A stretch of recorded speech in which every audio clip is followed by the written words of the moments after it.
Delta posts $12 billion loss in 2020, cautious 1Q outlook.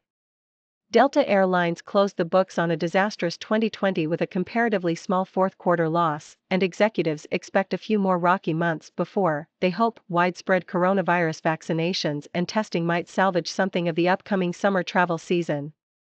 Delta on Thursday reported a $755 million quarterly loss and a $12.4 billion loss for the entire year. The results likely would have been worse but for a December increase in air travel that likely contributed to another surge in virus infections as people spent more time with family and friends. Much like the final 9 months of last year, the outlook for Delta and other airlines in 2021 is intertwined with how quickly the United States and other nations can vaccinate enough of their citizens against the coronavirus so travel restrictions can be eased.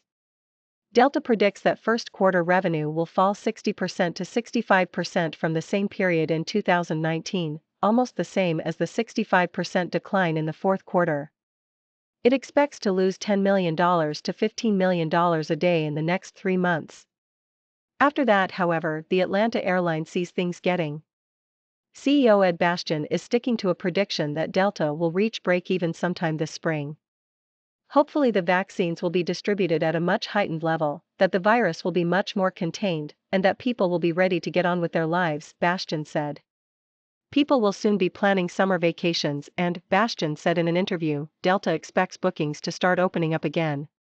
However, international travel and business trips, two lucrative sources of revenue for Delta and its rivals, are expected to recover more slowly than less profitable domestic leisure travel. Bastian said he expects that international travel this summer will be better than last summer, a very low bar, he admitted, but will take another 12 to 18 months to fully recover. And by the second half of this year, business travel will still be only 25% to 50% of what it used to be, he said. So far in January, air travel in the US is down nearly 60% from a year ago. While that is a huge improvement over last April, when travel fell 95%, public health officials are again asking people not to travel.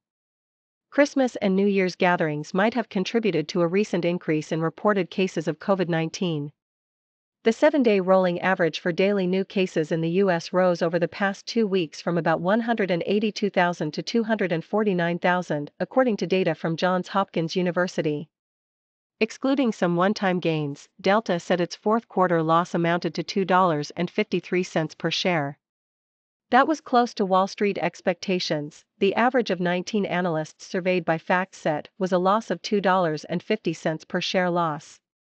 Revenue plunged to $3.97 billion from $11.44 billion a year earlier, when the pandemic was just beginning to affect U.S. travel.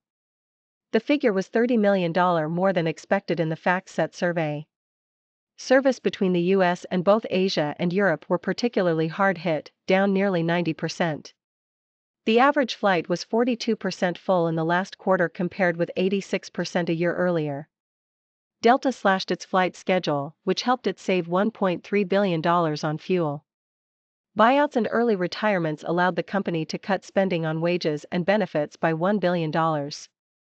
The full-year loss compared with a profit of $4.8 billion in 2019 and snapped a string of 10 straight profitable years for Delta.